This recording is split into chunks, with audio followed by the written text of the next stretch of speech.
Assalamualaikum warahmatullahi wabarakatuh. Jumpa lagi dengan saya Zakiah Darojah. Kali ini saya akan mensaringkan tentang tazkiyatun nafas.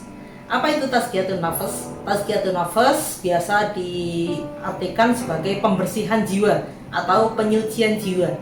Nah, karena kita sebagai orang biasa butuh berproses untuk membersihkan hati kita agar memiliki sifat yang terpuji. Jadi tazkiyatun nafas juga bisa diartikan sebagai bagaimana kita membersihkan hati kita agar memiliki sifat-sifat yang baik. Kenapa kita perlu untuk melakukan tazkiyatun nafas atau pembersihan jiwa ini? Ya, karena sesuai dengan sabda Rasulullah bahwa ada suatu daging di dalam tubuh manusia yang apabila ia baik maka baiklah seluruh tubuhnya, dan apabila ia buruk maka buruklah seluruh tubuhnya. Ketahuilah apa daging itu, yaitu adalah segumpal hati. Hati ini yang dimaksudkan bukan hati dalam bentuk organ ya, tapi hati yang non material, yaitu yang ada di dalam jiwa kita. Dan seorang ulama juga ada yang mengatakan bahwa amalan itu sebagaimana seperti tubuh, sedangkan niat itu seperti ruh. Ya, jadi ketika ruhnya tidak ada maka amalannya pun mati. Sebagaimana ruh ketika dia meninggalkan tubuh akan mati. Jadi sesuai dengan yang kita sering dengar bahwa segala sesuatu itu tergantung niatnya. Jadi niat itu yang berasal dari hati ini yang menjadi pokok suatu amal. Jadi yang perlu sangat penting kita ketahui dan kita amalkan, kita pahami, yaitu bagaimana mempelajari ilmu-ilmu tentang hati ini ya. Sedangkan amal bukannya tidak penting, tapi dia akan menjadi mengikuti apa yang ada di dalam hati itu ya, karena hati adalah ruhnya dari segala sesuatu yang menjadi amal perbuatan kita. Sebagaimana Allah juga berfirman, yauma la yanfa'u malun wala banun illa man atallaha biqalbin salim, yaitu pada suatu hari di mana anak dan harta tidak lagi berguna kecuali orang-orang yang menghadap Allah dengan hati yang selamat. Jadi kalau boleh saya simpulkan, ada 3 tahapan kenapa kita perlu melakukan tazkiyatun nafas atau pembersihan jiwa.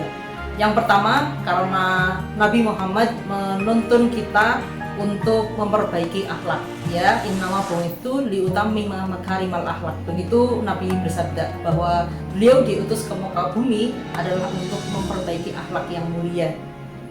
Alasan yang kedua adalah dengan hati yang bersih kita akan mudah untuk mendapatkan keberuntungan, karena hati kita atau jiwa kita sudah tenang ya, sudah ayem, sudah memiliki sifat-sifat yang terpuji. Kenapa ketika kita memiliki sifat yang tenang, sifat yang terpuji, kok bisa mendapatkan keberuntungan? Karena ketika kita hatinya sudah damai, otomatis kita memancarkan vibrasi yang baik, vibrasi yang bagus. Dengan vibrasi yang baik ini, otomatis yang akan datang kepada kita adalah sesuatu yang baik juga.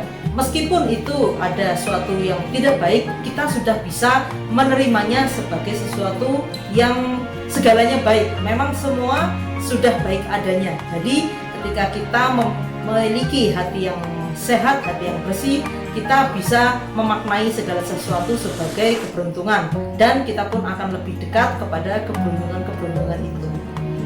Alasan yang ketiga yaitu ketika kita tentunya ingin setiap hari kita menjadi lebih baik ya.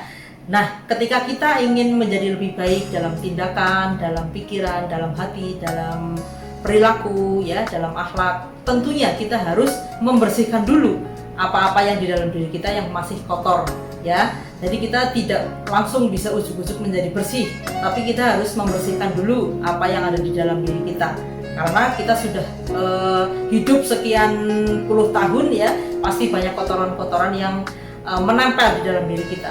Sebagaimana sebuah gelas, ketika kita akan mengisinya dengan air putih yang jernih, ketika gelasnya itu kotor, air putihnya akan menjadi ikut kotor. Jadi kebaikan-kebaikan yang kita lakukan ketika kita masih kotor hatinya, itu akan sulit berdampak secara signifikan. Jadi ketika kita ingin melakukan kebaikan dan kita juga semakin baik, tentunya kita harus membersihkan diri kita dulu ya, gelas kita dibersihkan dulu, sehingga ketika gelas kita sudah bersih, ketika kita dimasukin segala macam air ya, baik air putih, air susu dan sebagainya, itu sudah layak diminum karena bersih gitu, gelasnya bersih, airnya pun menjadi bersih. Jadi kenapa kita perlu membersihkan hati kita, yaitu karena kita ketika ingin menjadi lebih baik, tentunya kita akan membersihkan diri dulu.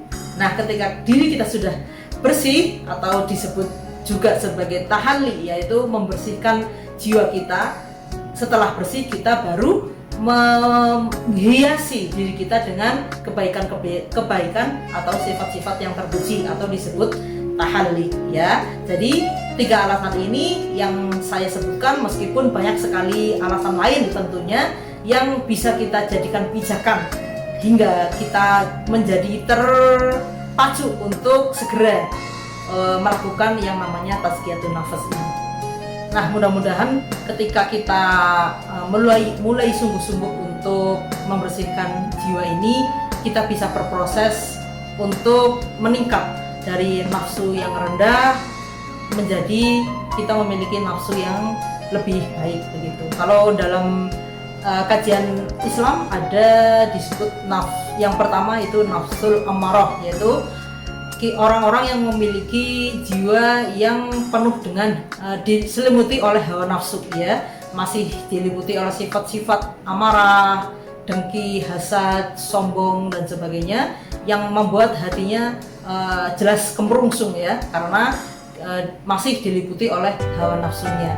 Nah, ketika seseorang itu membersihkan hatinya, mungkin dia menjadi naik kepada nafsu yang kedua, yaitu nafsu lawamah, yaitu dia sudah menyadari akan kesalahan dirinya, dia sudah mulai ingin bertobat ya, walaupun sifat-sifat buruk masih ada sulit untuk belum sempurnanya hilang ya, masih ingin pamer atas kebaikannya ya, masih ingin mendapatkan pujian dan sifat-sifat yang masih buruk lainnya. Walaupun di nafsu ini orang tersebut sudah sadar dan sudah banyak melakukan kebaikan. Nah, ketika orang itu terus berproses untuk membersihkan dirinya, maka dia naik ke tingkat nafsu mulhamah. Di sini orang itu sudah baik, sudah memiliki sifat-sifat terpuji. Dia dermawan, dia sabar, dia tawakal, ya, dia ikhlas, ya.